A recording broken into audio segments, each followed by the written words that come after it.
Everybody's doing great. So yesterday we talked about just how very important your mind is, and that your mind actually controls everything that you do in your life.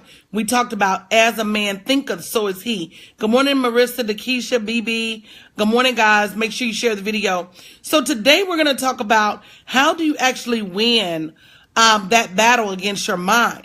And I think it's imperative that you not only listen, but you take copious notes, and that not that only that you take copious notes, but that you actually put these things into practice. Hey, Queen the Seams, aloha Bella.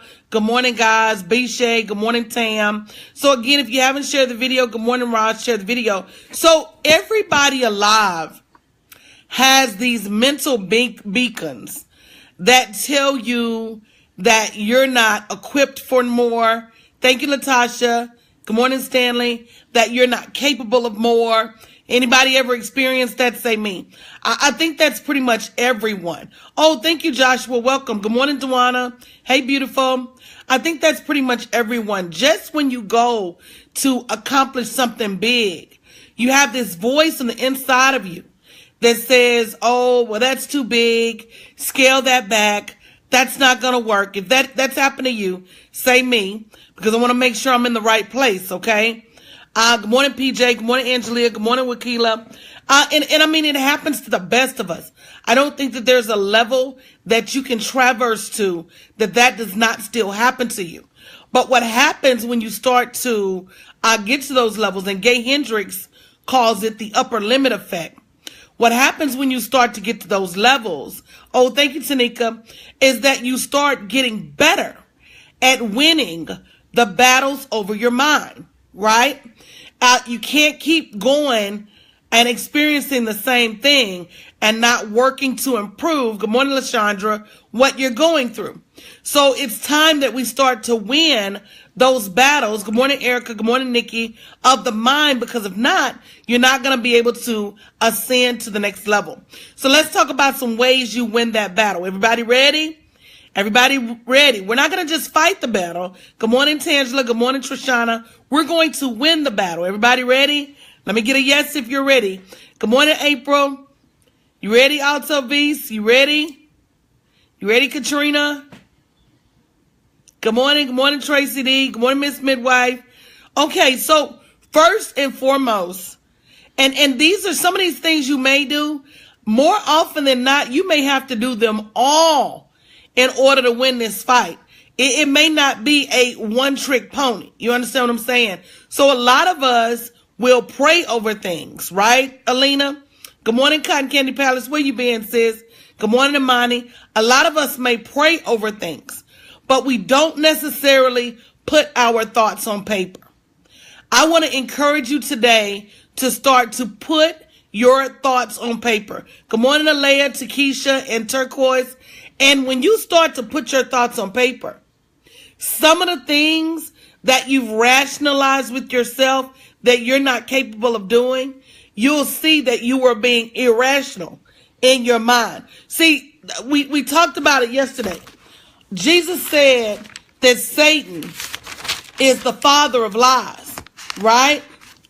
Okay, sis, you guys be safe. Jesus said that Satan is the father of lies and all that is false. So the devil is putting thoughts in your head. He's lying to you. And because you're not taking the time to take those thoughts, good morning, Tamara, good morning, Elaine, out of your head, put them on paper and justify those thoughts, you're believing a lie. So you've got to be super careful that you're journaling and you're actually writing through the things that you put on paper. More often than not, when you put them on paper, what you're going to start to see is that thing that you thought was impossible may actually be possible after all. Good morning, Tanika. So number one, you've got to put your thoughts on paper. Even the word said, write the vision and make it plain. Why do you think he said, write the vision? Why do you think he said, write the vision? He said, write the vision because without you writing it, it's not concrete enough for you to hold on to it. Somebody catch that now. You got to write the vision, because without you writing it, it's not concrete enough, good morning, Shanita, for you to hold on to it. And the devil can snatch it from you if it's just a thought.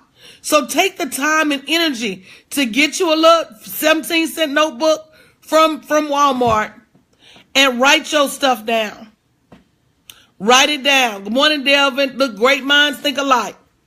Write it down. He said, write the vision and make it plain. And though it tarry, and though it may not come immediately, and though you may not see it tomorrow, he said, wait for it. So that's number one. Number two, in addition to praying over it now, we already said praying over it was number one. When you get those crazy thoughts, pray the thoughts away, right? Worship those thoughts away. There's a song that said, God came and spoke these words to me. Praise will confuse the enemy. So when bad things happening, or when you start thinking bad thoughts and you start praying and praising, praise will confuse the enemy. So we said do that first, but we also said put it on paper. Number three, talk it out with somebody positive. Talk it out with somebody positive. We do the opposite. When we start going through stuff, we go and isolate ourselves. Don't isolate yourself if you're going through hell. If you're going through hell, you need to be out there making smoke signals, sending Morse codes, SOS messages in a bottle. Also, Vise, I'm going through hell. Come help me. Dewana, I'm going through hell. Come help me. Dakisha, I'm going through hell. Come help me. Stop running in the corner. Thinking, because when you go in the corner by yourself, you got the enemy in your ear. And he's got carte blanche over the conversation that he has with you. So going in the corner and isolating yourself doesn't help, because you just gave the enemy your audience. Because you can run from us, but you can't run from him. He's still going to be in your head.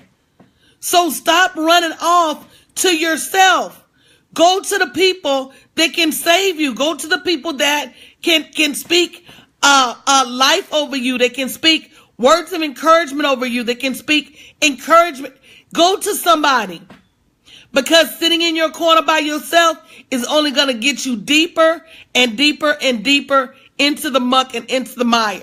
So that only makes it worse. So talk it over with somebody that's positive. Notice that I said that's positive. Notice that I said that's positive. So that's a two-part statement, y'all. Don't just talk it over. Talk it over with somebody that's positive. Why positive? You don't want to go and talk it over with that same person that's been discouraging you this whole time. You know, Takesha, I tell you guys all the time, and this is not just because I'm a coach. I tell you this because coaching saved me. Takesha said, but I don't have anyone positive most of the time. I don't just have a coaching business. I have a coaching community. And you can point out pretty much anybody in that community, and they will tell you that they have built relationships with people in the community. Not just me. It's not just about me. They have built relationships with people in the community. They have more than one or two or three or four people that they can point to that they've met, like-minded individuals that keep each other encouraged. So when you subscribe to coaching, you don't just get a coach, you get a family. And I tell you guys that all the time. You're isolated because you're isolating yourself, because you won't invest in a family. If I got to pay to be around positive people, and sometimes you do, some of the best networking groups, you got to pay to be in. Some of the best business groups, you got to pay to be in. Some of the best business, tell her, Carisha, some of the best business connections, you got to pay to get next to. Stop feeling that everything in your business is going to be free. Right? I can point to pretty much everybody in my community, and they've got a minimum of 50 to 100, not just people they know, 50 to 100 people that they know their phone number, that they stay regularly connected to. Good morning, Cynthia. And this is a class, no matter what class it is, without fail, if they sit in that class for 16 weeks, they're going to walk out of that class as friends. But you, again, that's not a coaching course. That's a membership group. And then you got to ask yourself, Takesha, who are you reaching out to? Because the Bible say, if you want a friend. Anybody finish that for me? If you want a friend, show yourself friendly. That's the word says. If you want a friend, show yourself friendly. So, that's something I even teach because we don't always know how to build these business connections. But sometimes you got to be the outreach. And again, there's just levels to this stuff, and you just get what you pay for at each level. So talk it out with someone positive. And if you don't have a lot of people around you that are positive, this is a gut check for you to get in a space, right, where you can build those positive connections. So we said pray over it, praise over it, put your thoughts on paper, talk it over with somebody positive. You got to work on it daily. This battlefield of the mind and being able to make your mind and being able to have mind control over yourself. Remember Debo in Friday. Chris Rock said, I got mind control over Debo. When he around, I shut up. But when he leave, I be talking again. You got to have mind control over yourself.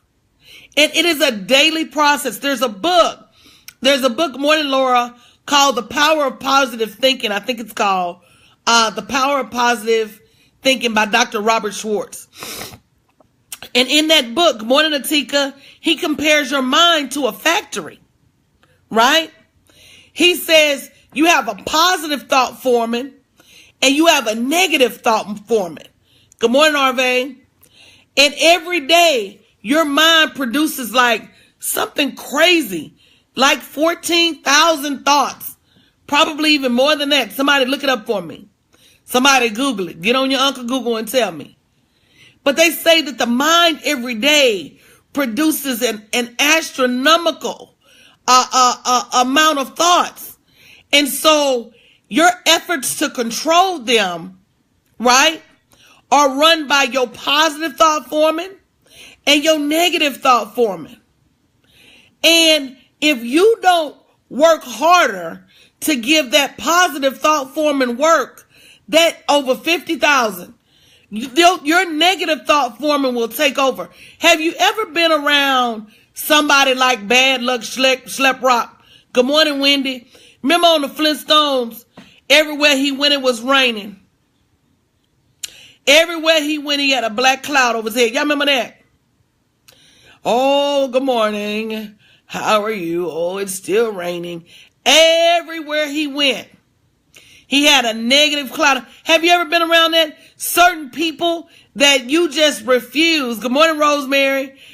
You just refuse to even ask them how they're doing today because you know the response is going to be negative. And I was taught to say good morning to people and ask them how they doing today. But it's certain people that if you ask them, good morning, Valisha, how they doing today, they're going to be like, oh, well, my husband left and, my kid, like Eeyore, my kid's still sick and, my foot still hurt. They ain't never got nothing good to say. So you just make yourself a mental note to tell them good morning and keep pushing. And if you haven't shared the video, please share the video. That is because they've allowed their negative thought forming to take over the factory. And in all that they see that day, the sun shining and the fact that they woke up alive and the fact that they got a few dollars in the bank, they can't find nothing positive. They look for the negative and they cling to the negative. That is someone who has allowed their factory to be taken over by the negative thought forming. They have locked the positive thought forming up in the boiler room and thrown away the key. Y'all can see your comments, Nadine. So we have to make sure that we're not allowing our negative thought forming to take over the business. And how do you do that? There's an old statement in the computer world that says garbage in, garbage out. That's your mind. Look at your neighbor and say, wow, garbage in, garbage out. That's your mind. If you're putting garbage into your mind, you watching Maury Povich, you watching every reality show, Love and Hip Hop, you watching the real, if you're putting garbage into your mind, how do you expect to get gold out? They say you are what you eat, you are what you read, you are what you watch on television, you are what you consume your time with. At the same time, it's just as impactful if you do nothing. So if you spend your time daydreaming, or what's the author of the positive, Dr. Robert Schwartz. No, look up Dr. Robert Schwartz. Nope, it's another one. Let me see if I can find it. Likewise, if you spend your time daydreaming and putting nothing into your mind, then nothing will come out of your mind. So the best course of action is that you spend your time putting positive stuff into your mind.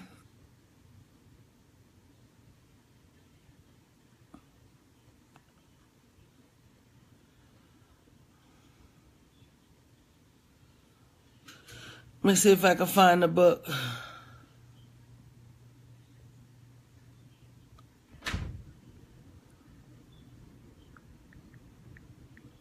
Hold, please.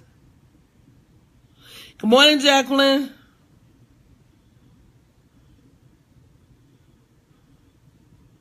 So let me ask you a question. Many of you haven't read a book at all this year, or if you have read, you've only read one. Okay, that's what it is. It's The Magic of Thinking Big by David Schwartz. The Magic of Thinking Big by David Schwartz. And if you're not reading books, if you're not reading positive articles, if you're not watching positive television, CNBC, hey, Pastor Shaletta, good morning, Adon. If you're just spending your time and you're not carving out time to take your mind to the next level, that is why your mind is running amok. One thing I'm going to be doing, guys, is making it so you can receive my notes so that if I do say a book title, good morning, Thea, you guys will be able to go back through the notes and get it. So I'm going to have a number where you can, like I said, get my notes in case you miss them every day. But yeah, The Magic of Thinking Big. And I'm going to tell you there's another story, and it's a great book too. It's called, hey Chandra, it's called The Slight Edge by Jeff Olson.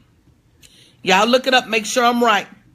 The Slight Edge by Jeff Olson. And I'm going to tell you a quick story. Y'all okay if I tell you the story? And when you go look these books up, they may offer you a free version of the book. Don't take it. Don't take it.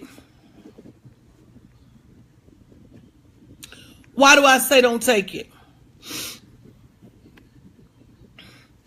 Why do I say don't take it? Good morning, Lori. Good morning, Ortiz. Why do I say don't take it? Somebody tell me. Yeah, that book is really good, Cherry. Because one day, you're going to be an author. One day, you're going to create a product. One day, there's going to be something out in the world. No, there are some full books available, though. One day, you're going to put something out in the world that you want people to buy. And you do not want folks sharing free copies. Invest in yourself. Invest in your library. Invest in your books. Invest in your education. Invest in your learning. Guys, taking a class with me is tax deductible. Buying business books, it's tax deductible.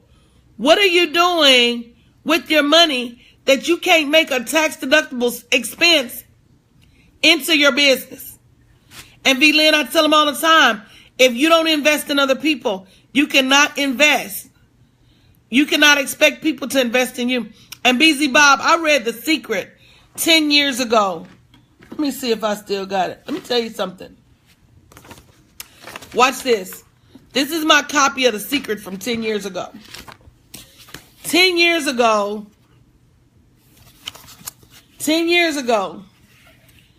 on 4/18/07. Do y'all see that? 10 years ago, on 4/18/07, I wrote, I am so happy and grateful that the universe has allowed me the ability to use my talents in motivated speaking and creative writing to help others by writing books, performing speaking engagements, both for great amounts of money with unprecedented results. I didn't just say, give me some money. I said, give my clients some results. I said, performing, writing books, and I have about 6 books at the publisher right now, and performing speaking engagements.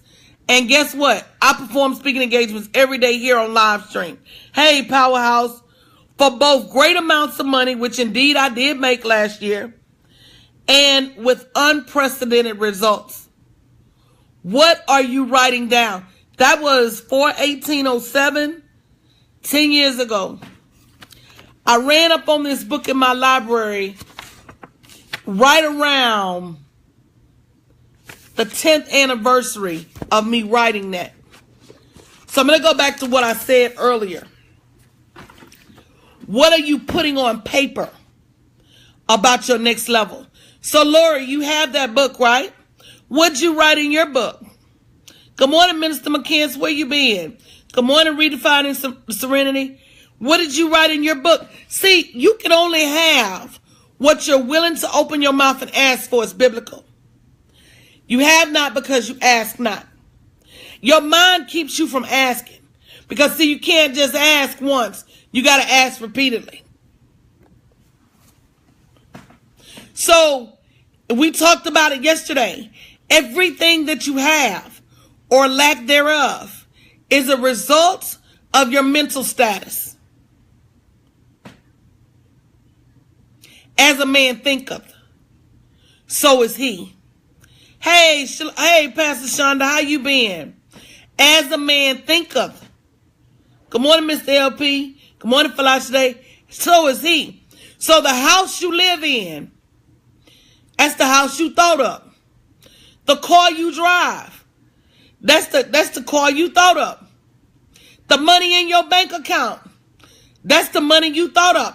And until you think next level thoughts and make next level moves, they're going to continue to be what you have manifested. Every single thing around you is as a result of your works and your words. All right, love. Good morning, Alicia. Every single thing that you do, every single thing that you have, hey, Brimbrian, is a result of your works and your words. He sure did say, faith without works is dead. So if you're sick of your current existence, if you're tired of what you have or what you don't have. You've got to go to war. Look at your neighbor and say, let's fight.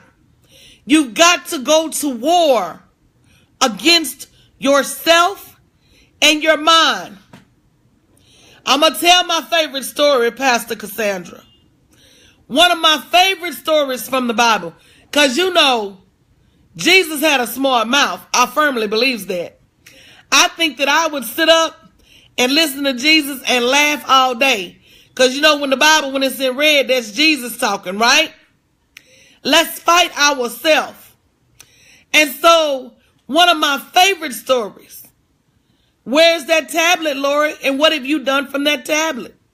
One of my favorite stories is when the man was by the pool of Bethesda. Now, I need all of my preachers, pastors, and bishops to correct me when my story goes astray. Because you know me, I read so many books. Baby, I'll be talking about the Bible one minute and the cat in the hat the next. So Pastor Shaletta, Pastor Shonda, Pastor Cassandra, Pastor Mike, your Minister McCants, I need y'all to keep me honest here, right? Because you know me, I'll be talking about the pool of Bethesda, and then I'll be talking about the pool at the Mandalay Bay in Las Vegas. Keep me honest. Come on now. But the man, tell him, Wendy, don't get ahead of me on the story. But the man was by the pool of Bethesda, was it 38 years? 38 years. Some of you have sat in your talents for 38 years. Some of you have languished on your gifts for 38 years. Some of you have ignored your next level for 38 years. Some of you have made excuses about what's next for 38 years. Some of you have procrastinated for 38 years. It's time to fight your mind because it's time to move. But he had been there for 38 years. Waiting on Jesus, he say. Because he say wouldn't nobody else help him to the next level. So what was the thing that Jesus asked him? He told him to pick up your mat. But he also asked him, do you want to be well? Do you want to be healed? Is this what you even want? Do you want to be whole? Do you want it? I need to see you type in a yes or a no. Do you want it? I want it. It's why I'm here.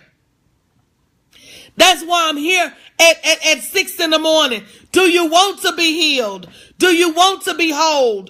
Do you want it? But you got to stop saying you want it and you got to start acting. I've offered some of you help. You've yet to take me up on the help. Do you want it? It's more than a notion.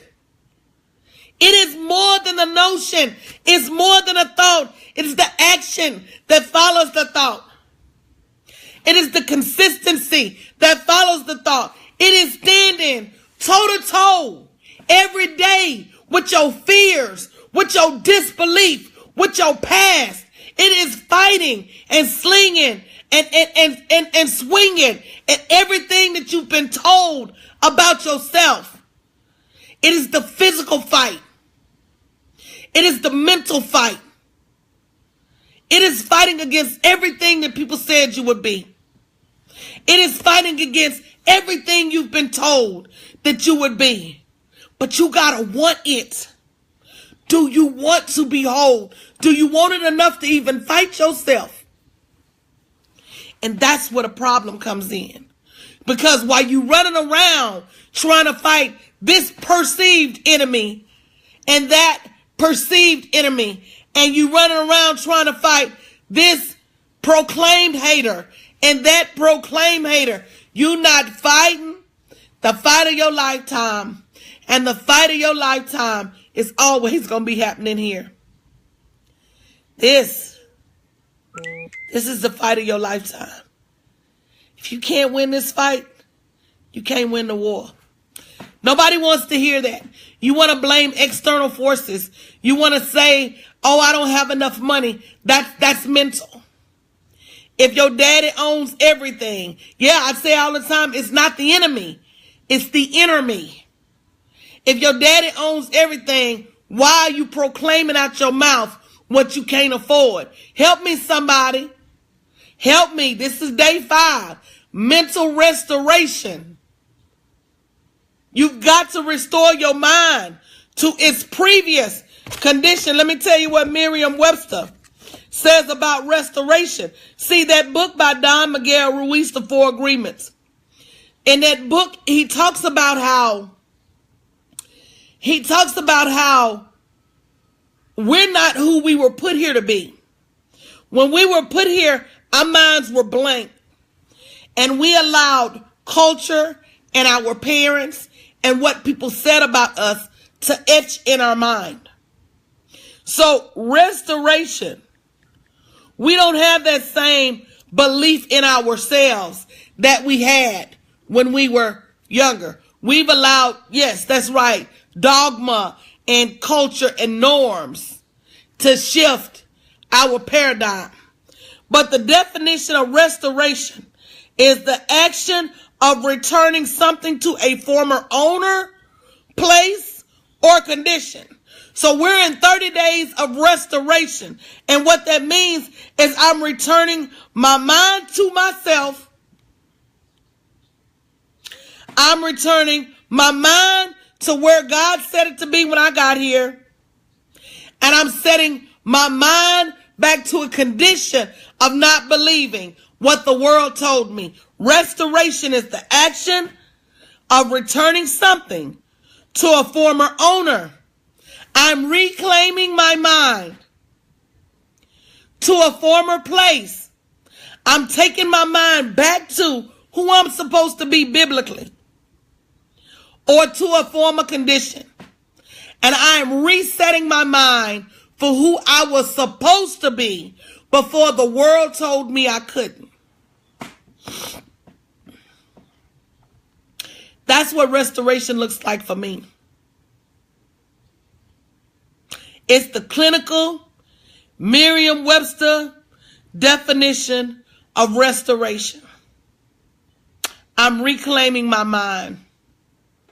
Who told you you couldn't be great? Who told you you couldn't be rich? Who told you it was wrong to be rich?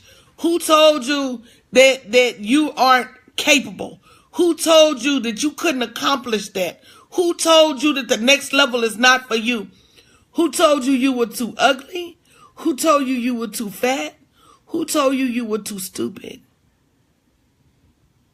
And you tell them everybody's different for a reason. There is no such thing as too ugly. There's no such thing as too dumb. There's no such thing as too fat, too thin, too tall, too short. As a matter of fact, none of us are perfect. We are all different. But like I told you earlier, Jesus said that Satan is the father of lies and all things that are false. So if you don't do work, if you don't do the work in restoring your mind, you will believe what the enemy tells you about yourself. And the enemy is strategic. He will put people in your path that he know are going to put negative things in your mind and negative things in your heart. But it is your job to keep bleach on hand, to always be bleaching away what people have told you. This is 30 days of restoration. All right, Minister McCants, 30 days of restoration. Will you restore your mind to its former glory? Will you restore your spirit to its former belief system? That's it. That's it. Let me tell y'all something funny before I get out of here. So I was talking to somebody on the phone yesterday. I think it was Dakisha. And Dakisha was like, somebody was asking me, well, where did the 30 days of restoration come from? I said, baby, I need this 30 days myself. We just came out of that hurricane, stressful. Just came out of another situation, stressful. My mom in the hospital right now, stressful. But I know the enemy will pile up all of these things against you to keep you from moving forward. So as opposed to me shutting down because I was bogged down in stress, I said, let me restore myself in order for me to keep moving. So this is a personal journey that just so happened I go live every day and invite you in. Nadine, I can't repeat the points, baby, but you could go back through the replay. So this is your call to action, that in the midst of or after this 30 days, you move forward with a renewed spirit and with a restored mind. Too often, especially as women, we're guilty of running wounded.